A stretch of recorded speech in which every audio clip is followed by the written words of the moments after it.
आपके लिए जान दे सकते हैं, फिर बिजनेस क्या चीज है? बिजनेस तो बहुत छोटी सी चीज है यार। लीडर वो होता है ना जो लोगों के लिए काम, अपने लिए काम करने वाले को लीडर नहीं कहते। वो अपना रैंक देख रहा है, वो अपना पे आउट देख रहा है, तो लोग लीडर कभी नहीं होते। मेरा सवाल है आपसे कि आपने कोई भी खूबसूरत इमारत देखी होगी, आप जिस शहर में रहते होंगे, जिस कस्बे में रहते होंगे, वहां कोई खूबसूरत इमारत जरूर होगी। तो उस खूबसूरत इमारत में सबसे ज्यादा इंपॉर्टेंट चीज क्या है जानते हैं? उस खूबसूरत इमारत की खूबसूरती तो हर कोई देखता होगा, उसका आर्किटेक्चर तो हर कोई देखता होगा, क्या खूबसूरत इमारत है, कितना सुंदर आर्किटेक्चर है, इसकी बनावट कितनी शानदार है, लाइटें कितनी अच्छी लगी हुई है, वगैरह वगैरह। उसकी खूबसूरती तो निहारती होगी दुनिया। लेकिन सर, सबसे इंपॉर्टेंट होती है उसकी नींव की ईंट, जो किसी को दिखती नहीं है। किसी भी इमारत की बुलंदी इस बात पर निर्भर करती है कि उसकी नींव कितनी मजबूत है ना। अगर बेस ही मजबूत नहीं हुआ तो इमारत कितनी ही खूबसूरत क्यों ना हो, टिकेगी नहीं ज्यादा दिन तक। और मजेदार बात यह है कि उस बेचारे नींव की ईंट को कोई देखता ही नहीं, वो किसी को दिखता ही नहीं।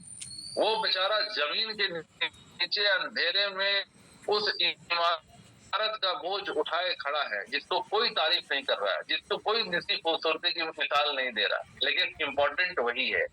एक लीडर का माइंडसेट ऐसा ही होना चाहिए सर। आपको बिना लोगों की वाहवाही की चिंता हुए, बिना अपनी प्रशंसा की चिंता हुए, आपको टीम के बारे में जिस दिन सोचना शुरू कर देंगे ना, उस दिन आप एक सच्चे लीडर बन जाते हैं।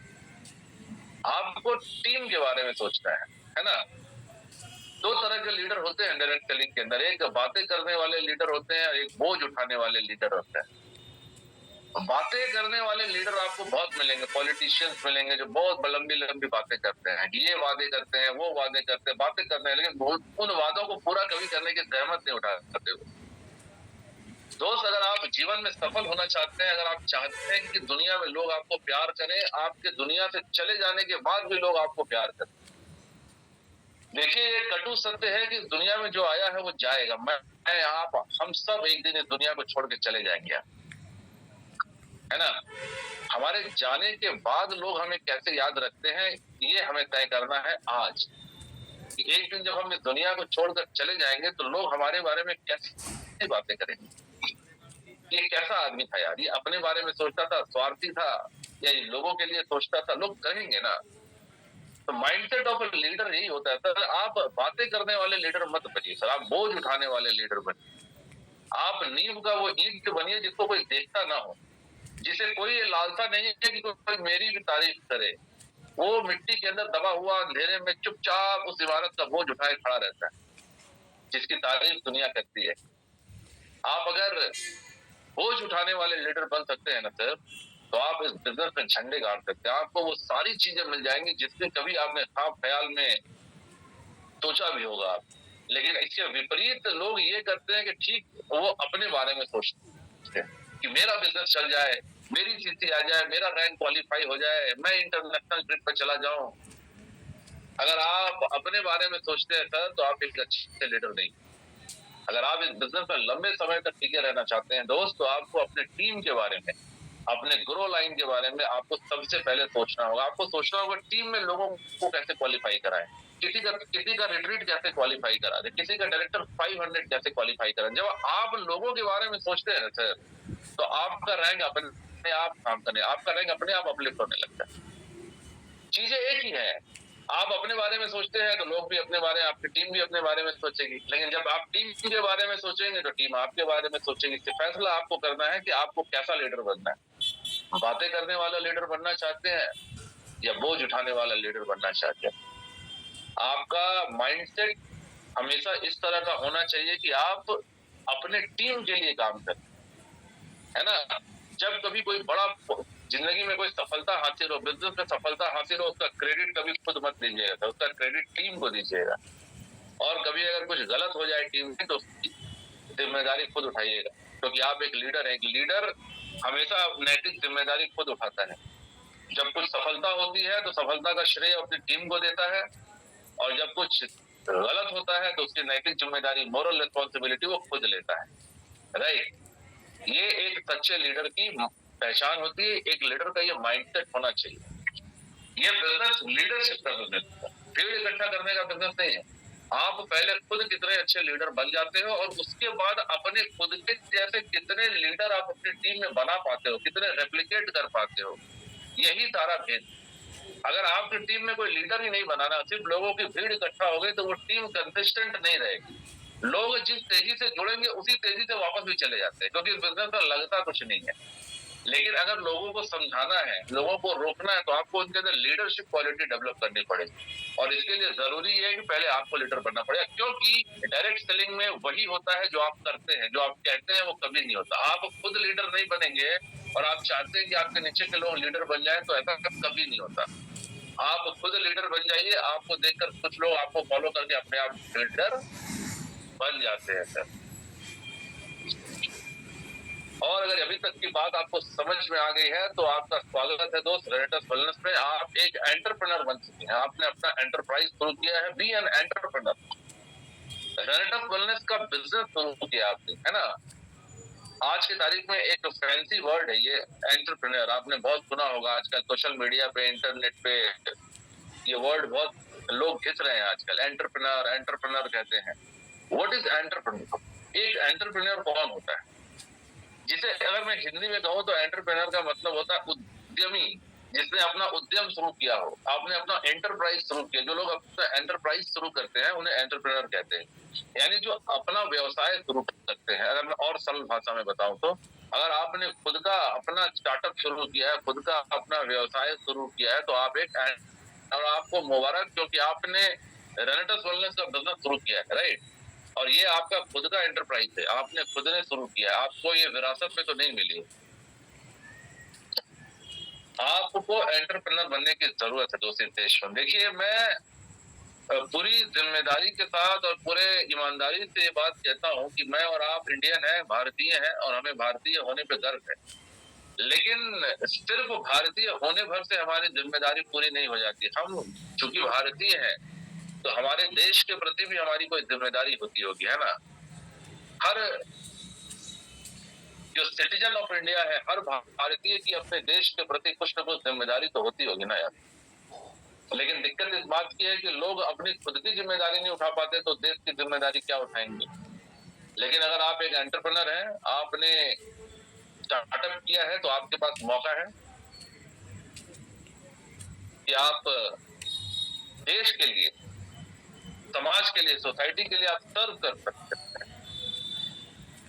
देखिए, आज इंडिया में ना काम मांगने वालों से ज्यादा काम देने वालों की जरूरत है। आज आप जहां देखें, लोग काम मांगते फिर रहे हैं, है ना। नौकरियों के लिए लंबी कतारें हैं यार। कहीं अगर 10 वैकेंसी निकलती है, तो 2000 लोग वहां इकट्ठा हो जाते हैं कि हमें काम दे दो, हमें काम दे दो, है ना। मतलब काम मांगने वाले बहुत हैं, काम देने वाले बहुत कम है यार। आज इस देश को काम मांगने वालों से ज्यादा काम देने वालों की जरूरत है। तो आपके पास एक मौका है, अगर आपने डायरेक्ट सेलिंग का चुनाव किया है, आपके अंदर लीडरशिप की क्वालिटी है, तो आप देश को, समाज को सर्व कर सकते हैं, आप लोगों को रोजगार दे सकते हैं। आप काम मांगने वाले नहीं हैं, आप काम देने वाले बन सकते हैं। यही डायरेक्ट सेलिंग का विशाल स्वरूप है। डायरेक्ट सेलिंग के बारे में दुखी करने वाली बात क्या है जानते हैं? कि आज करीब 25-26 साल हो गए इंडिया में डायरेक्ट सेलिंग को आए, लेकिन आज भी लोग इसको हम दो हमारे दो वाला ही काम समझते हैं। उनको लगता है कि ये छोटा मोटा काम है, जिनके पास करने के लिए कुछ नहीं होता, जो फालतू फंडे लोग होते हैं वही ये जोड़ने घटाने का काम करते हैं। कहते हैं हम दो हमारे दो सबके दो, आओ बने करोड़पति टाइप, है ना। ये बड़ा छोटा संकीर्ण सोच है लोगों की कि हम लोगों को जोड़ने का व्यवसाय, हम दो हमारे दो सबके दो, है ना।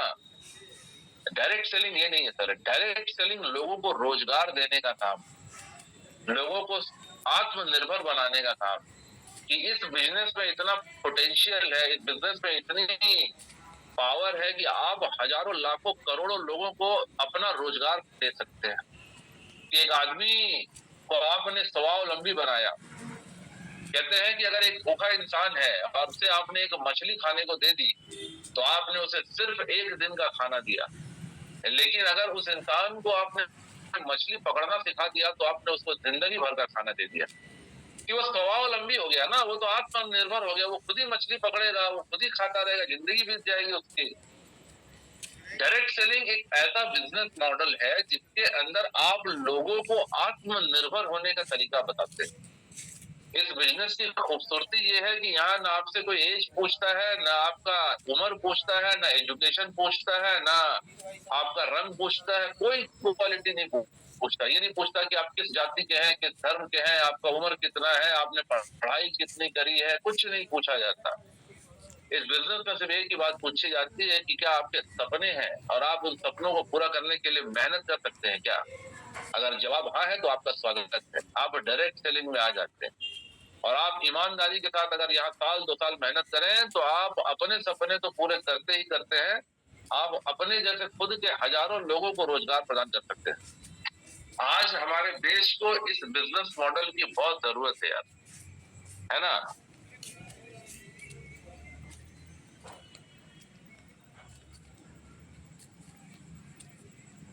तो आपको एंटरप्रेन्योर की तरह सोचने की जरूरत है। आपने रेनेटस वेलनेस का बिजनेस ज्वाइन किया, आपने एक एंटरप्राइज शुरू किया और आप यकीन मानिए आप एक ऐसे शानदार बिजनेस मॉडल में आ गए हैं जिसके अंदर इतनी कैपेबिलिटी है जो दुनिया के किसी बिजनेस मॉडल में नहीं। दुनिया के बाकी बिजनेस मॉडल लोगों को नौकरियां दे सकते हैं लेकिन उनको आत्मनिर्भर नहीं बना सकते। आज मान लीजिए आप टाटा, बिरला, अंबानी, इन्होंने बड़े बड़े फैक्ट्रीज डाल रखी हैं, बड़ी बड़ी कारखाने चलते हैं इनके, लेकिन इन कारखानों में वो कितने लोगों को रोजगार दे सकते हैं। आज अंबानी जी की बहुत सारी फैक्ट्रीज हैं, टेक्सटाइल फैक्ट्रीज हैं, पेट्रोकेमिकल्स हैं, बहुत सारी कंपनियां हैं, टाटा साहब की टिस्को, टेल्को, बहुत सारी कंपनियां हैं। तो इन कंपनियों में कितने लोगों को रोजगार दे पाएंगे? 1000, 2000, 10,000, 1 लाख, 2 लाख, बस, इससे ज्यादा तो नहीं दे पाएंगे ना। लेकिन इन 1000, 2000, 1 लाख, 2 लाख, 5 लाख लोगों को भी ये नौकरी ही प्रोवाइड कर रहे हैं, इनको आत्मनिर्भर बनना नहीं सिखा रहे हैं। लेकिन आप एक ऐसे बिजनेस मॉडल में आ गए कि जिस बिजनेस मॉडल में आप अनलिमिटेड लोगों को उनका रोजगार दे सकते हैं, उनको आत्मनिर्भर बना सकते हैं। और मजेदार बात क्या है कि उनको कोई नौकरी भी नहीं करनी पड़ेगी। आप जैसा खुद के लिए आपने ये बिजनेस शुरू किया ना, आप उनका खुद का एंटरप्रेन्योरशिप शुरू कर सकते हैं जिसमें स्काई इज द लिमिट। चाहे तो हर आदमी यहाँ पे करोड़ों रुपए कमा सकता है ना। इस बिजनेस को बड़े गंभीरता से सोचने और समझने की जरूरत है, क्योंकि डायरेक्ट सेलिंग को मैंने कहा ना कि लोग बड़ा छोटा सा, बस हम दो, हमारे दो, सबके दो वाला ही बिजनेस समझते हैं कि बस आप जुड़ गए, हमने दो को जोड़ दिया, उन दोनों ने अपने दो को जोड़ दिया, सबने अपने दो को जोड़ दिया, हम दो, हमारे दो, सबके दो, यही डायरेक्ट सेलिंग। ये डायरेक्ट सेलिंग नहीं है सर, ये आपके दिमाग का दिवालियापन है, ये आपकी सोच की संकीर्णता बताती है। डायरेक्ट सेलिंग एक बहुत ही महान बिजनेस मॉडल, अगर आप इसको समझ सकें तो आप एक एंटरप्रेन्योर बन सकते हैं। अब सवाल ये उठता है कि चलो अगर हम एंटरप्रेन्योर बन भी जाएं, अगर हमने लीडरशिप क्वालिटी डेवलप कर भी ली, तो मार्केट में 50 कंपनियां हैं sir, why we should start rents wellness business? कि हमें रेंटस के साथ ही अपना बिजनेस क्यों शुरू करना चाहिए? कोई वैलिड रीजन तो होना चाहिए ना, कि मार्केट में तो बहुत सारी कंपनियां हैं सर, और हर दूसरे दिन कुछ छुटर मुटर कुकुर मुत्ता टाइप कंपनियां निकल आती, बरसाती, पुरानी कंपनियां, नई कंपनियां, बतेरी कंपनियां हैं। तो हमें रेनेटस वेलनेस के साथ ही बिजनेस क्यों करना है? ये भी एक रेलेवेंट, बड़ा वैलिड सवाल आता है, लोगों के मन में आना भी चाहिए। अगर डायरेक्ट रीजन मैं बताऊं तो बहुत सारे रीजन है जो हम कंपनी के profile, product and marketing plan के बारे में हम सभी को पता है कि हमारा मार्केटिंग प्लान है। हमारे मार्केटिंग प्लान में जो पे आउट हम देते हैं वो मार्केट में बेस्ट है, इंडस्ट्री का बेस्ट पे आउट हम देते हैं। हमारे जो प्रोडक्ट्स हैं, हमारे प्रोडक्ट्स अद्वितीय है, सिग्नेचर प्रोडक्ट्स है हमारे पास, हमारे खुद के डेवलप किए हुए नैनो टेक्नोलॉजी से बने हुए हमारे product, thanks to doctor Rajiv Dutta sir and हमारे R&D टीम। उन्होंने इतने शानदार रेंज ऑफ प्रोडक्ट्स हमारे को दिए कि इस प्रोडक्ट को बेचना नहीं पड़ता, ये प्रोडक्ट खुद आपके पास बिजनेस लेकर आते हैं, राइट। हमारे प्रोडक्ट्स अद्वितीय है, हमारा मार्केटिंग प्लान अच्छा है, कंपनी की प्रोफाइल बहुत शानदार है। हमारे CEO आदरणीय डॉक्टर सुब्रतो दत्ता सर, जिन्होंने डायरेक्ट सेलिंग के अंदर नए स्टैंडर्ड सेट किए, है ना, कि डायरेक्ट सेलिंग के अंदर किस तरह का एक CEO होता है, किस तरह से लोगों से बातें करनी है, किस तरह से फ्रेंडली है वो। हमारी कंपनी का प्रोफाइल बहुत शानदार है। तो ये सारी चीजें तो है ही रेनेटस वेलनेस के साथ। लेकिन मैं आपको बताता हूँ ना, देखिए बिजनेस, कुछ लोगों से पूछा जाए, बहुत सारे लोगों से मैं मिलता हूँ ना, वो कहते हैं कि जिस कंपनी का प्रोडक्ट बढ़िया हो ना सर, उसी कंपनी का बिजनेस होता है। अच्छा, कुछ लोगों से पूछे तो कुछ लोग कहते हैं नहीं सर, जिस कंपनी का प्लान में दम होगा ना वही कंपनी बढ़िया चलती है। मेरा सवाल है उन लोगों से कि आप मुझे एक ऐसी कंपनी बता दो आपके नजर में जिसका प्रोडक्ट सबसे ज्यादा अच्छा है, और आप मुझे एक ऐसी कंपनी बताओ आपकी नजर में जिसका मार्केटिंग प्लान सबसे ज्यादा अच्छा है। तो डेफिनेटली आप किसी न किसी कंपनी का नाम लेंगे। मान लेते हैं आपने कोई XYZ कंपनी बताई कि XYZ कंपनी का प्रोडक्ट सबसे बढ़िया है, मैं मान लेता हूँ। आपने बताया कि किसी XYZ कंपनी का मार्केटिंग प्लान इंडस्ट्री का सबसे बढ़िया मार्केटिंग प्लान, मैं मान लेता हूँ। लेकिन मेरा सवाल आपसे ये है कि जिस कंपनी को आपने बताया कि जिसका प्लान सबसे अच्छा है, या जिस कंपनी को आपने बताया कि जिसका प्रोडक्ट सबसे अच्छा, उस कंपनी में क्या सारे लोग सफल हो गए? उस कंपनी में जितने भी लोग जुड़े वो सारे लोग करोड़पति हो गए, सारे लोग सफल हो गए? मेरा सवाल है आपसे। तो इस सवाल का जवाब आता है कि नहीं, उस कंपनी में भी बहुत सारे लोग ऐसे हैं जो सफल नहीं हो पाए। तो इसका मतलब ये जो कैलकुलेशन है ना सर, कि प्लान अच्छा होगा तो वहाँ बिजनेस अच्छा हो जाएगा, प्रोडक्ट अच्छा होगा तो वहाँ बिजनेस अच्छा हो जाएगा, ये इक्वेशन गलत है। प्लान और प्रोडक्ट से बिजनेस नहीं होता सर, बिजनेस होता है माहौल से। जिस कंपनी में माहौल अच्छा होता है ना, जिस कंपनी में बॉन्डिंग अच्छी होती है, जिस कंपनी में मैनेजमेंट अच्छा होता है, जिस कंपनी में मैनेजमेंट और टीम और सब आपस में बहुत मिले जुले हुए रहते हैं, परिवार की तरह काम करते हैं, बिजनेस वहां होता है। बाकी आप देख लीजिए ना, कहते हैं प्रत्यक्ष को प्रमाण की आवश्यकता नहीं होती। आप एक कंपनी तलाश लो अपनी मर्जी से कि जिसका लगता है कि एक कंपनी का प्रोडक्ट सबसे अच्छा है, और उस कंपनी का सक्सेस रेशियो आप खुद देख लो कि उस कंपनी में जितने लोग जुड़े हैं सब क्या सफल हो गए? क्योंकि उसकी आपके हिसाब से तो उसका प्रोडक्ट सबसे अच्छा है, तो उस कंपनी में जितने लोग जुड़े हैं सबका बिजनेस हो जाना चाहिए, लेकिन ऐसा तो नहीं है। या आप फिर दूसरा रिसर्च कीजिए कि आपको लगता है कि जिस कंपनी का आपको लगता है कि इसका मार्केटिंग प्लान सबसे बढ़िया है, तो उस कंपनी में क्या सारे लोग सफल हो जाते हैं? नहीं होते हैं। तो दिक्कत कहाँ है फिर? दिक्कत ना प्लान में है ना प्रोडक्ट में। आप प्रोडक्ट और प्लान के साथ आपको माहौल देखने की जरूरत है। उस कंपनी का माहौल कैसा है, उस कंपनी में लोग हेल्दी रिलेशनशिप में है कि नहीं है, कि कंपनी का जो लीडर है वो अपने टीम के साथ कैसा बर्ताव करता है, कंपनी के जो सीईओ है, जो फाउंडर है, वो लोगों से किस तरह से मिलते हैं। मैंने ऐसी ऐसी कंपनियां देखी है ना जहां लोग सीईओ को सिर्फ फोटो में देखते हैं, है ना, साइंटिस्ट को फोटो में देखते हैं, या अच्छा हमने फोटो में देखा, तो वो सामने दिखते ही नहीं है, वो जेड सिक्योरिटी में रहते हैं जी, तो सामने कभी नहीं आते। लेकिन हमारी कंपनी का माहौल आप देखिए, जो रिट्रीट प्रोग्राम की मैं बात कर रहा था, रिट्रीट प्रोग्राम में आप चले जाइए, आपके साथ आप देखेंगे कि आपके जो सीईओ है, जो को फाउंडर है, वो भी प्लेट लेके खाने के लिए खड़े। 100 करोड़ का आदमी, अगर मार्केट में कोई 100 करोड़ का आदमी हो तो वो हेलीकॉप्टर से नीचे उतरेगा नहीं। हमारे सीईओ, हमारे को फाउंडर अभी में हमारे साथ गए थे, हमारे आदरणीय सुमित देवनाथ सर, उन्हें देख के लगेगा ही नहीं कि वो 900 करोड़ की कंपनी के को फाउंडर है। इतने सरल, इतने नॉर्मल, चुपचाप जाके हॉल में बैठे हुए हैं लोग, जिसका मन जाके उनसे हाथ मिला ले, जिसका मन जाके उनके साथ फोटो ले रहा है, ये ले रहा है, कोई मतलब ही नहीं है। यहाँ तो लोग अगर 1-2 करोड़ रुपए कमा जाते हैं तो ऐसे हट के चलते हैं कि मतलब क्या बात है। लेकिन हमारी कंपनी में ये कल्चर ही नहीं है। हमारी कंपनी का कल्चर ये है कि यहाँ चाहे कोई 100 करोड़ का आदमी हो, चाहे कोई 1000 करोड़ का आदमी हो, चाहे कोई आज ज्वाइन किया हुआ बंदा हो, सब एक दूसरे के साथ बड़े प्यार से मिलजुल कर रहते हैं, एक फैमिली की तरह रहते हैं। रेनेटस वेलनेस को हम कंपनी मानते ही नहीं। हम सारे लोग जो मैनेजमेंट में है, हमारे सुमित देवनाथ सर, हमारे सुब्रतो दत्ता सर कहते हैं रेनेटस उन्होंने एक परिवार बनाया है। बड़ी मेहनत से, बड़ी मुश्किलों से, बड़े मशक्कत के साथ उन्होंने अपने आप को निचोड़ के एक परिवार बनाया है। और परिवार का मतलब समझते हैं आप? परिवार आपका भी है, मेरा भी है। परिवार का मतलब होता है एकजुट रहना। परिवार में कभी कभी कोई सदस्य थोड़ा कमजोर भी होता है, कभी कभी कोई सदस्य ज्यादा, लेकिन सब मिल के उसके साथ रहते हैं। ऐसा तो नहीं कि जो कमजोर है उसको अलग कर देते हैं। परिवार में कभी कभी कुछ नालायक लोग भी निकल जाते हैं, लेकिन फिर भी हम उनको अपना समझते हैं। हमारी कंपनी का ये कल्चर है कि हम अपने लोगों को अपना समझते हैं। यहाँ कोई बड़ा छोटा कुछ नहीं होता। हमारे जितने लीडर्स हैं, सारे जो लीडर्स हमारे हैं, वो सब इतने डाउन टू अर्थ है। लीडरों ने 50-50 करोड़ रुपए कमाए हैं, लेकिन इतने हम्बल, इतने डाउन टू अर्थ लोग, जैसे उनको मतलब अहंकार छूते भी नहीं गया। इतने प्यार से एक दूसरे से गले लगते हैं, इतने प्यार से एक दूसरे को लव यू कहते हैं, इतने प्यार से एक दूसरे को ग्रीट करते हैं, ये कल्चर आपको पूरे दुनिया में मुझे लगता है किसी कंपनी में नहीं मिलेगा। इस माहौल की वजह से बिजनेस होता है और इसीलिए आपको रेनेटस वेलनेस पे अपना बिजनेस, अपना करियर, अपना जीवन लगाना चाहिए। मैं आपको पूरे जिम्मेदारी के साथ कहता हूँ कि ये माहौल आपको दुनिया में किसी कंपनी में नहीं मिलेगा। आपको रेनेटस वेलनेस में ही काम करने की जरूरत है। अब सवाल है कि काम शुरू कैसे करें सर, है ना?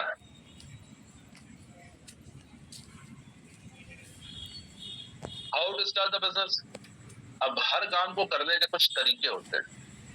ये जो बातें हम कर रहे थे ना, ये बातें डीप बातें कर रहे थे, अंदरूनी बातें कर रहे थे। ये चीजें दिखती नहीं है लेकिन ये होती है कि कंपनी का प्रोफाइल कैसा है, कंपनी के सीईओ कैसे हैं, लोगों के संग उनका बॉन्डिंग कैसा है ना, बिजनेस का मॉडल क्या, ये सारी चीजें जो है अंदरूनी बातें। लेकिन इनके साथ कुछ सुपरफिशियल चीजें भी होती है, कुछ सतही चीजें भी होती है जिनको हम स्किल्स कहते हैं। हर काम को करने के तरीके होते हैं। सिर्फ मोटिवेशन पे बिजनेस नहीं चलता कि आपको किसी ने दबा के मोटिवेट कर दिया कि अरे यार रेनेटस वेलनेस बहुत शानदार है, ये है वो है, आपको मोटिवेट तो उससे पूरा कर दिया, लेकिन काम को करने का तरीका ही नहीं बताया तो काम होगा नहीं। काम को करने के तरीके भी तो होते हैं ना, स्किल्स भी तो आपको पता होने चाहिए। आपने डायरेक्ट सेलिंग का बिजनेस शुरू किया और अब आज 30 जुलाई को हम लोग बैठे हैं, ये महीना खत्म होने को है। एक दिन के बाद एक नया महीना अगस्त के महीने में हम एंटर करने वाले हैं। तो आपको अगस्त का महीना कैसे शुरू करना है? अगर आप रेनेटस वेलनेस में हैं, अगर आप डायरेक्ट सेलिंग में हैं, तो आपके टू डू लिस्ट क्या होने चाहिए? Step number 1, setup task with new distributors. Business हमेशा ग्रास रूट से आता है, याद रखिएगा। जो लोग आज आपके बिजनेस में जुड़े हैं, जिन लोगों ने आज आईडी लगाई है, जो नए लोग हैं, उनके पास उनकी फ्रेश लिस्ट होती है। और मैं आपको एक बात बता दे रहा हूँ, डायरेक्ट सेलिंग में किसी भी इंसान को अंडर एस्टिमेट मत कीजिएगा सर। डायरेक्ट सेलिंग में आपकी टीम का एक एक आदमी 1-1 करोड़ के बराबर है। किसी भी एक आदमी को भी अंडर एस्टिमेट मत कीजिए, किसी को साधारण मत समझिए। यू नेवर नो कि एक आदमी क्या कर जाएगा आपके बिजनेस में। एक एक बंदा 1-1 करोड़ का होता है। जो आपके टीम में आज नए लोग जुड़े हैं, जो न्यू डिस्ट्रीब्यूटर्स हैं, उनके साथ बैठिए। जो लोग नए जुड़े हैं ना, 48 आवर के अंदर उनकी बेसिक ट्रेनिंग हो जानी चाहिए। इस बिजनेस का दिक्कत सबसे बड़ा कहाँ है जानते हैं? 90% लोगों को बिजनेस में जुड़ने के बाद ये पता ही नहीं होता कि शुरुआत कहाँ से करें। कि लोगों को आपने प्लान दिखा दिया, उनको प्रोडक्ट दिखा दिया, उनको टेस्टिमनीज दिखा दी, उनको सक्सेस स्टोरीज सुना दिए, उनको आपने फॉर्च्यूनर दिखा दी, उनको आपने बड़ा बंगला दिखा दिया, लोग एकदम मेस्मराइज हो गए। लोगों ने आईडी तो लगा ली कि चलो भाई हम भी चलते हैं, लग जाते हैं। आईडी लग गई, आपने कहा tata bye bye good night, मिलते हैं फिर। अब वो आदमी चला गया घर, उसको पता ही नहीं कि शुरुआत कहाँ से करें। 90% केसेस में नए डिस्ट्रीब्यूटर को ये पता ही नहीं होता है कि उसका पहला स्टेप क्या होगा, कि करे क्या वो। ये बताने वाला ही कोई नहीं होता उसको। वो अपनी मर्जी से 2-4-10 लोगों से मिलता है, एक्साइटमेंट में 2-4-10 लोगों को बताता है कि ऐसा है वैसा है, दिस दैट। लोग उसको मना कर देते हैं, बेचारा उसकी मौत हो जाती है ना, वो फिर फोन नहीं उठाता। आपको सबसे पहला काम ये करना है, setup task with the new distributor. आपके नीचे जो नए लोग आए हैं वो सबसे ज्यादा इंपॉर्टेंट है, वो फ्रेश है, उनकी लिस्ट पूरी खाली है, उनकी लिस्ट पे काम करना है। सबसे पहले 48 आवर के अंदर उनकी बेसिक ट्रेनिंग करवाइए। बेसिक ट्रेनिंग का मतलब उनका गोल सेट कराइए, उनके लिस्ट बनवाइए, किन लोगों को वो कॉल करेंगे, उनकी कॉलिंग कैसे होनी चाहिए, अपने सामने बैठ के उनका प्रोस्पेक्टिंग करवाइए, उनके लिस्ट पे काम करवाना शुरू कीजिए। ये आपकी जिम्मेदारी है। अगर आप लीडर हैं, अगर आप चाहते हैं कि बिजनेस करना, आपके जो नए डिस्ट्रीब्यूटर्स हैं उनके टास्क आपको सेटअप कराने हैं सर।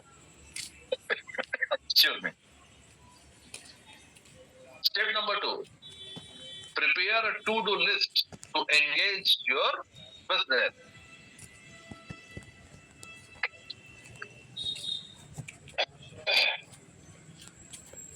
आपके बिजनेस का एक हफ्ते का एटलीस्ट, या कभी कभी अगर आप ज्यादा अच्छे हैं तो एक महीने का भी टू डू लिस्ट आपके पास रेडी होना चाहिए। और आपके साथ आपकी पूरी टीम का टू डू लिस्ट रेडी होना चाहिए। बिजनेस में दूसरी दिक्कत क्या आती है जानते हैं? लोगों के पास कोई स्पेसिफिक रोड मैप ही नहीं होता कि उनको करना क्या है। बस इसको मिल लिए, उससे मिल लिया, उसको बोल दिया, वो आ गया तो ठीक, नहीं आया तो भी ठीक। ऐसे बिजनेस नहीं होता सर।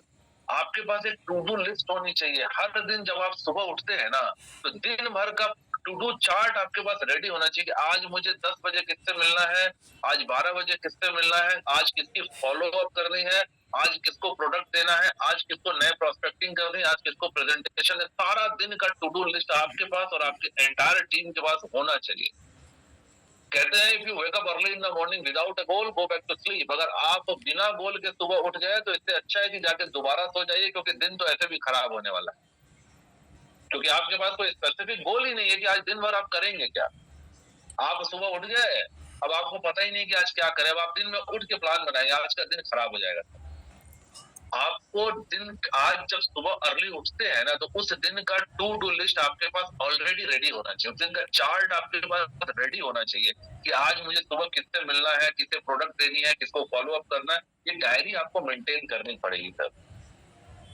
आपने मिलियन बिलियन ट्रिलियन डॉलर का इंडस्ट्री ज्वाइन किया सर, आपको अकाउंटेबल तो होना ही पड़ेगा ना। मैं हमेशा कहता हूँ कि अगर आपने बिजनेस शुरू किया है तो आपको you have to be accountable. Business का सबसे छोटा मॉडल है कि सड़क के किनारे कोई सब्जी का ठेला लगाता होगा। आपने देखा होगा आपके गली मोहल्ले में लोग सब्जी वाले आते हैं, सब्जी का ठेला लगाते हैं कि आलू बेचते हैं, टमाटर बेचते हैं, भिंडी बेचते हैं, बिजनेस करते हैं। क्या वो अपने बिजनेस के लिए अकाउंटेबल नहीं होते होंगे क्या? क्या उनके पास हिसाब नहीं होता होगा कि आलू कितने किलो खरीदा है, कितने किलो बिक गया है, अगले दिन आलू और लेना है कि नहीं लेना है, भिंडी बिकी है कि नहीं बिकी है, टमाटर और लेने हैं कि नहीं। वो लिखता होगा कि नहीं लिखता होगा सर, कि अंदाज में बिजनेस करता होगा? ऐसा तो नहीं है। वो उसके पास पूरा डेटा होता है कि हमने 10 किलो आलू लाई थी, अब 10 किलो आलू में हमने देखा कि 2 किलो ही रह गए, तो 8 किलो आलू बिक गया है, भिंडी 4 किलो बिकी है, टमाटर 2 किलो बिका। अकाउंटेबल होता होगा ना सर। अगर किसी को उधार देता होगा तो वो भी लिखता होगा कि वो 3 नंबर वाली भाभी जी से 500 रुपए पाएंगे, वो 2 नंबर वाले जो भाई साहब है, 2 नंबर मतलब वो 2 नंबर मत समझिए, प्लॉट नंबर बता रहा हूँ आपको। 2 नंबर प्लॉट वाले भाई साहब जो है, उन्होंने 4 किलो भिंडी ली थी, उसका पैसा से लेना, वो लिखता होगा ना भाई साहब। तो अगर आप बिजनेस शुरू किया, आपने एंटरप्राइज शुरू किया है, तो you have to be accountable, as simple as this. तो आपका बिजनेस का टू डू लिस्ट आपके पास होना चाहिए कि आपने एक लिस्ट बनाई किनको इनवाइट करना है, उसमें किन लोगों को आपने कॉल किया है, और हर दिन का टू डू लिस्ट आपके पास होना चाहिए। और अगर आप ये टू डू लिस्ट नहीं बनाते ना सर, तो बिजनेस आई एम सॉरी नहीं होगा। आपको ये करना पड़ेगा और आपकी पूरी टीम के साथ आपको करना पड़ेगा। तीसरी चीज जो आप करनी है, मेंटेन डेडलाइन। जब आपके पास डेडलाइन होती है ना सर, तो आपका वर्केबिलिटी बढ़ जाता है। आप देखिए बच्चे सारे साल जितना नहीं पढ़ते ना, एग्जामिनेशन के ठीक पहले हफ्ते भर में उससे ज्यादा पढ़ जाते हैं। मैं और आप भी कभी स्टूडेंट रहे होंगे, याद कीजिए सारे साल हम जितनी पढ़ाई नहीं करते थे, परीक्षा आने के हफ्ते भर पहले दिन रात लगा के पूरा सिलेबस चाट जाते, क्योंकि हमारे पास एक डेड लाइन आ जाती थी कि भाई एक डेड लाइन है, पता चल गई है कि एग्जाम कब से शुरू होने वाला है ना। तो जब डेड लाइन आती है तब आदमी का मैक्सिमम परफॉर्मेंस निकल के आता है किसी भी क्षेत्र में, राइट। किसी भी क्षेत्र में आपका मैक्सिमम परफॉर्मेंस, मैक्सिमम आउटपुट तभी आता है जब आपके पास एक डेडलाइन होती है। और ये डेडलाइन आपने ही मेंटेन करते हैं, क्योंकि आप इस बिजनेस में खुद के बॉस होते हैं। यहाँ कोई आपका बॉस नहीं है, कोई आपको ऑर्डर नहीं कर सकता है। तो आपको खुद के डेडलाइन मेंटेन करने, आप वीकली डेडलाइंस बनाइए कि वीकली क्लोजिंग में आपका डेडलाइन क्या है ना। आप खुद के डेडलाइन मेंटेन कीजिए और अपने टीम के डेडलाइन मेंटेन कीजिए कि इस वीक के अंदर हमारा टारगेट क्या है, इस वीक के अंदर कितनी सीसी लानी है, इस वीक के अंदर कितने नए बंदों को जोड़ना है। ये टारगेट आपको खुद ने सेट करने और अपनी पूरी टीम के भी सेट कराने। जब डेडलाइन सामने होता है, वर्क एबिलिटी बढ़ जाती है। याद कीजिए घर में जब शादी का माहौल होता है ना, तो तैयारियां वैसी नहीं होती, लेकिन जब शादी की डेट फिक्स हो जाती है तो सारी चीजें तैयारियां अपने आप होने लगती है, क्योंकि डेडलाइन पता होता है कि फला डेट को शादी होने वाली है। किसी भी चीज की जब डेडलाइन फिक्स होती है तो वर्क एफिशिएंसी और वर्केबिलिटी बढ़ जाती है। Maintain deadline idea. And of course find a strong reason, क्योंकि कहते हैं डायरेक्ट सेलिंग का जो बिजनेस है ना सर, ये बड़ा सिंपल बिजनेस है लेकिन आसान नहीं है। कहते हैं all simple things are not easy. जितनी भी सिंपल चीजें, जो सरल चीजें होती है ना, वो सरल तो होती है लेकिन आसान नहीं होती। एग्जाम्पल, सुबह उठकर सैर करना सेहत के लिए अच्छा होता है, सबको पता है। कितने लोग करते हैं पता सबको है। लोग कहते हैं 1 Apple a day keeps doctor away, कि एक सेब अगर आप रोज खाएं तो कभी बीमार नहीं होंगे, डॉक्टर नहीं आएगा आपके घर पे। सबको पता है। कितने लोग खाते हैं रोज एक सेब? सिंपल है, इजी नहीं है। All simple things are not easy. Simple है लेकिन इजी नहीं है। ठीक इसी तरह ये बिजनेस बहुत सिंपल बिजनेस है सर। ये सिंपल वर्ल्ड का सिंपलेस्ट बिजनेस मॉडल है, लेकिन इजी नहीं। इजी क्यों नहीं है? क्योंकि आपको मार्केट में रुकावटें मिलती हैं। जब आप इस बिजनेस को करने के लिए रास्ते में जाते हैं ना सर, तो लोग आपकी ऐसी बजाते हैं, लोग आपको ऐसी सुनाते हैं कि लोग वापस भाग जाते हैं। ये लोगों का बिजनेस है। Direct selling is the business of people, है ना। ये लोगों को जोड़ने का व्यवसाय है। तो जाहिर सी बात है कि आपको लोगों तक पहुंचना होता है, और लोगों तक पहुंचते हैं तो लोग आपको बड़ी मधुर मधुर बातें सुनाते हैं, है ना। और इस बिजनेस की जो सबसे अच्छी बात है वही इस बिजनेस की सबसे बुरी बात है। इस बिजनेस की सबसे अच्छी बात यह है कि इस बिजनेस में कोई कैपिटल लगता नहीं, फ्री का बिजनेस। और यही इस बिजनेस की सबसे बुरी बात है, क्योंकि चूंकि इस बिजनेस में लगता ही कुछ नहीं है, तो लोग आराम से छोड़ के भाग जाते हैं। जिस बिजनेस में एंट्री इजी होती है ना, उससे एग्जिट भी इजी होती है, क्योंकि लगा ही कुछ नहीं है। अगर इस बिजनेस में आपके 50 लाख रुपए लगे होते तो आप छोड़ के चले जाते क्या?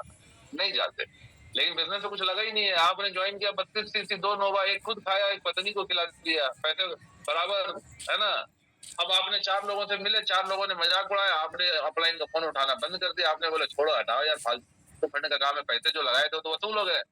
2 डब्बा नोवा खरीदे थे, एक खुद खा लिए, एक पत्नी को खिला दिए, छोड़ो ढक्कन खत्म करो बात यार। लोग मना कर रहे हैं, लोग हंसी उड़ा रहे हैं। लेकिन अगर आपके पास एक स्ट्रॉन्ग रीजन रहेगा ना सर कि आपको ये बिजनेस क्यों करना है, तो फिर लोगों की बातें, लोगों की परेशानियां, ट्रैफिक का जाम, मौसम, ये सब चीजें आपके आड़े नहीं आती। नहीं तो लोग बोलेंगे सर अभी तो बारिश हो रही, कैसे बाहर जाए? सर अभी तो 45 डिग्री टेम्परेचर, अभी कैसे कहाँ बाहर निकलेंगे सर? सर अभी तो ऑड इवेंट चल रहा है सर। सर अभी तो ट्रैफिक है सर, दिस है दैट है। तो आपके सामने दुनिया भर के ऑब्जेक्शन है, ऑब्स्टेकल दिखाई नहीं है। लेकिन जब आपके पास एक स्ट्रॉन्ग रीजन रहता है ना सर, तो फिर आप उस काम को करते हैं। तो अगर आप चाहते हैं कि इस बिजनेस में आप टिके रहे, तो चूंकि आपका कोई पैसा इन्वॉल्व नहीं है, क्योंकि आपका 10, 20, 50 लाख रुपया लगा नहीं है यहाँ पे, तो आप अगर चाहते हैं कि आप इस बिजनेस में टिके रहे, तो आपके पास एक स्ट्रॉन्ग रीजन होना चाहिए कि आपको ये काम क्यों करना है ना। ये स्ट्रॉन्ग रीजन जब आपको तलाश, और हर आदमी का रीजन अलग होता है, ये मैं आपको नहीं बता सकता। आपको अपना रीजन खुद ही तलाशना होगा सर। आपकी लाइफ की प्रायोरिटी क्या है, आपको ये तलाशना होगा। कि बहुत सारे रीजन होते हैं यार, है ना। मैक्सिमम लोगों से जब हम पूछते हैं सर आप डायरेक्ट सेलिंग में क्या, बोला रुपया कमाने आए सर, करोड़पति बनने आए हैं। करोड़पति तो बनने आए ठीक है, लेकिन जब उस करोड़ों रुपया का करेंगे क्या? Money motivation is loose motivation my dear friend. पैसे का प्रोत्साहन मत दीजिए, इच्छा का प्रोत्साहन कीजिए, डिजायर मोटिवेशन कीजिए। उस पैसे से आप करेंगे क्या, वो रीजन है ना। तो कुछ लोग कहते हैं कि हमको मकान बनाना है, वो एक रीजन हो सकता है। कुछ लोग कहते हैं कि हमारे माँ बाप का बढ़िया से बढ़िया इलाज करवाना है। कुछ लोग कहते हैं मेरे बच्चे को मैं इंडिया के सबसे बढ़िया स्कूल में पढ़ाना चाहता हूँ, है ना। कोई कहता है कि मुझे वर्ल्ड टूर पे जाना है। कोई कहता है सर मुझे कर्जा चुकाना है, मेरे पिताजी का कर्जा मेरे सिर पे, मैं कर्जा चुकाना चाहता हूँ। कोई कहता है मुझे अपने बहन की शादी करनी है। ये रीजन है, तो हर इंसान के अपने अलग अलग रीजन हो सकते हैं। आपका क्या रीजन है आपको तलाशना पड़ेगा। लेकिन अगर आपके पास एक स्ट्रॉन्ग रीजन है, आप इस बिजनेस में टिके रहते। Ask yourself these 3 important question my dear friend. अगर रीजन आपने तलाश लिए हैं, तो पहला क्वेश्चन अपने आप से पूछिए कि do I really want to make it happen. क्या मैं सच में चाहता हूँ ये बिजनेस करना, या किसी के बहकावे में आ गया, या किसी के सफलता को देख के मंत्रमुग्ध हो गया, किसी की लंबी गाड़ी देख ली, किसी का बंगला देख लिया। अपने आप से ये सवाल पूछिए कि क्या मैं सच में चाहता हूँ इस बिजनेस को करना। अपने मन में टटोलिए, सवाल पूछिए, क्या सच में आपको जरूरत है? अगर लगता है कि हाँ, तो आपका स्वागत है। दूसरा सवाल पूछिए, am I ready to bear all those pains and struggles before achieving a glamorous outcome? मैं आपको दावा दे सकता हूँ, मैं आपको गारंटी दे सकता हूँ कि अगर आपने 1-2 साल इस बिजनेस को टिक कर लिया ना, तो आपका भविष्य बड़ा शानदार हो सकता है। एक ग्लैमरस लाइफ हो सकती है आपकी, फिल्म स्टार वाली, सेलिब्रिटी वाली लाइफ हो सकती है आपकी। आपके पास नेम, फेम, मनी, हर चीज वो चीज होगी जिसके लिए लोग तरसते हैं। डायरेक्ट सेलिंग एक ऐसी इंडस्ट्री है जो आपको सेलिब्रिटी वाली फीलिंग देती है। आपके पास इतना पैसा होता है कि आप पैसे से जितनी सुविधाएं, सुख खरीदी जा सकती है, वो सब खरीद सकते हैं। पैसा बेशुमार मिलता है, प्रसिद्धि बेशुमार मिलती है, लोग आपको सेलिब्रिटी वाली फीलिंग करवाते हैं। हजारों लोग आपसे मिलने के लिए बेकरार रहते हैं, आपको माला पहनाते हैं, आपका पैर छूते हैं, आपके साथ सेल्फी लेना चाहते हैं, मतलब सेलिब्रिटी वाली फीलिंग, बहुत ग्लैमरस लाइफ होती है आपकी। लेकिन ये सब मिलेगा कब जानते हैं? उसके पहले आपको कुछ तकलीफों से पेन एंड स्ट्रगल से गुजरना पड़ेगा। मुफ्त में दुनिया में कुछ नहीं मिलता है। डेस्टिनी भी, नेचर भी आपको आजमाती है कि आप उसके लायक हैं कि नहीं।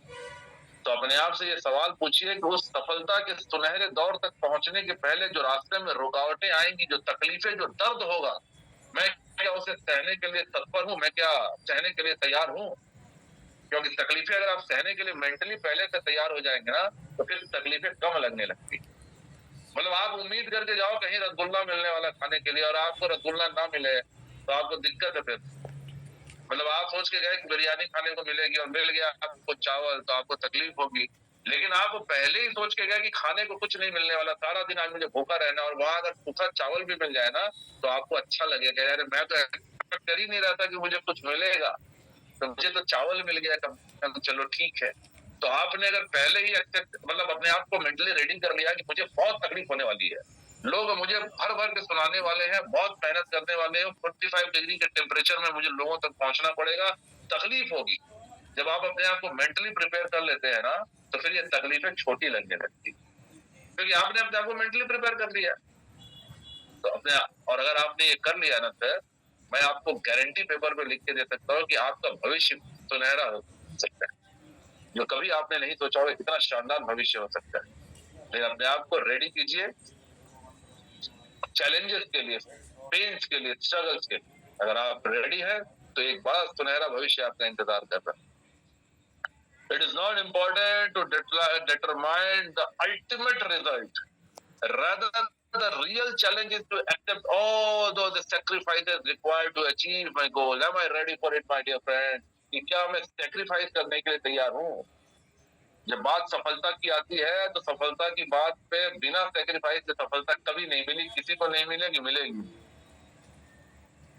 सफलता की राह में आपको सेक्रीफाइस करने पड़ते हैं, त्याग करने पड़ते हैं सर। कभी आपको अपनी नींद त्यागनी पड़ती है, कभी आपको अपना सुख चैन त्यागना पड़ता है, आपको अपने कंफर्ट जोन से बाहर निकल कर आपको एडवेंचर जोन में जाना पड़ता है। क्या आप सेक्रीफाइस करने को तैयार हैं? जैसा कि मैंने शुरू में बताया, आपको खुद के बिजनेस से ज्यादा आपको अपने ग्रो लाइन के बारे में सोचना होगा। आप लोगों के बिजनेस के बारे में सेक्रीफाइस कर सकते हैं क्या अपना बिजनेस? अगर आप सेक्रीफाइस कर सकते हैं, आप बहुत बड़े लीडर बन सकते हैं। आपको ये 3 क्वेश्चन अपने आप से पूछने हैं, और अगर इसके बाद आप रेडी है, तो let's start and let's rock my dear friend. आपका रेनेटस वेलनेस में स्वागत है।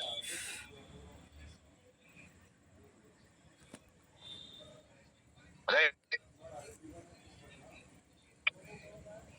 ये कुछ टिप्स हैं जो आप, जब मेंटली आपने अपने आप को रेडी कर लिया रेनेटस वेलनेस के लिए, तो उसके बाद आप अपने आप से पूछिए, अपने लिए टास्क सेट कीजिए, how many customers in first 30 days. आज 30 जुलाई को हम लोग बैठे हैं, 1 अगस्त से आपका ये टास्क होना चाहिए, आज कल के दिन में ये रेडी कर लीजिए आपका और आपकी टीम का, कि how many customers in first 30 days. क्योंकि आपके पास सिर्फ डिस्ट्रीब्यूटर्स नहीं होने चाहिए, आपके पास कस्टमर्स भी होने चाहिए, आप रिटेल भी करने वाले, क्योंकि डायरेक्ट सेलिंग का एक इंपॉर्टेंट पार्ट रिटेलिंग होती है सर। लोग रिटेलिंग भूल जाते हैं। आपको कस्टमर भी बनाने हैं, आपको सिर्फ डिस्ट्रीब्यूटर नहीं बनाने हैं। तो आप पहले ये डिटरमाइन कीजिए कि अगले 30 दिन के अंदर, 30 अगस्त के अंदर आप कितने नए कस्टमर बनाएंगे जिनको आप प्रोडक्ट रिटेल कर सकते हैं। रिटेलिंग एक अहम पार्ट, जब आप अपनी खुद की आईडी पे परचेज करके रिटेल करते हैं ना, तो आपके पास एक कस्टमर बेस तैयार होता है। ये कस्टमर आपको इंस्टेंट रिटेल प्रॉफिट जनरेट करके देते हैं, और यही कस्टमर फ्यूचर में आपके डिस्ट्रीब्यूटर होते हैं। एक सेटिस्फाइड कस्टमर फ्यूचर का डिस्ट्रीब्यूटर होता है। लिख लीजिए मेरी बात। तो सबसे पहले आपने कस्टमर बेस भी बनाना है कि आप पहले 30 दिन में कितने कस्टमर बेस बनाएंगे, राइट। दूसरा, how many appointments in first month, पहले महीने में कितने अपॉइंटमेंट्स यानी कितनी प्रोस्पेक्टिंग कर दी है आपको, कितने लोगों को आपने प्रोस्पेक्टिंग कर दी है। ये आप मंथली भी सेट कर सकते हैं, वीकली भी सेट कर सकते हैं कि एक वीक के अंदर कितने लोगों की मैंने प्रोस्पेक्टिंग करनी है, right. How many call per day, दिन में कितने लोगों को कॉल करना है। लोग कॉल ही नहीं करते हैं यार, आजकल तो कॉल इनकमिंग भी फ्री है और आउट गोइंग भी फ्री है। देखिए, ये बिजनेस अगर एक लाइन में कोई मुझसे पूछे ना कि डायरेक्ट सेलिंग का बिजनेस किस पे टिका हुआ है, तो मैं कहता हूँ कम्युनिकेशन एंड कोऑपरेशन। इन दो चीजों के ऊपर ही डायरेक्ट सेलिंग का बिजनेस टिका हुआ है। कम्युनिकेशन यानी संपर्क, कोऑपरेशन यानी परस्पर सहायता, एक दूसरे की सहायता करना। ये टीम गेम है सर। इस टीम गेम में जब आप कोऑपरेशन जब तक नहीं आएगी ना, जब तक लोग एक दूसरे से परस्पर सहायता नहीं करेंगे, तब तक बड़ी बाजी नहीं जीतेंगे। और ये बात तभी संभव है जब कम्युनिकेशन सही रहेगा, संपर्क सही रहेगा। लोगों का दिक्कत क्या है कि लोग कॉल ही नहीं करते। कॉल तो फ्री है, हर रोज दिन के 2 घंटे निकालिए, सुबह में या रात को लोगों को कॉल करिए, कम से कम टीम में 100 लोगों को कॉल करिए, 1 मिनट बात कीजिए। 1 मिनट 60 सेकंड बहुत होते हैं बात करने के, काम की बात करने के लिए। अगर फालतू फंड की बात करेंगे तो 4 घंटे लग सकते हैं। बात क्या करना है, फोन करिए, कैसे हो, क्या हाल है, और बताओ दिन भर क्या किए, कितने लोगों से मिले, कैसा है, घर पे माँ बाप कैसे हैं। 60 सेकंड बहुत होते हैं सर। जब आप रोज कॉल करते हैं ना अपने टीम मेंबर को, तो उनके साथ आपका एक रिलेशन बिल्ड होता है। फिर आप जब थर्सडे के दिन कॉल करेंगे ना कि आज कितना सीसी किया, तो उसको खराब नहीं लगता है, उसको लगता है सर तो रोज बात करते हैं। लेकिन अगर आपने कोई बात नहीं किया और सिर्फ आप क्लोजिंग के दिन कॉल करेंगे आज कितना सीसी जा रहा है, ये मतलबी आदमी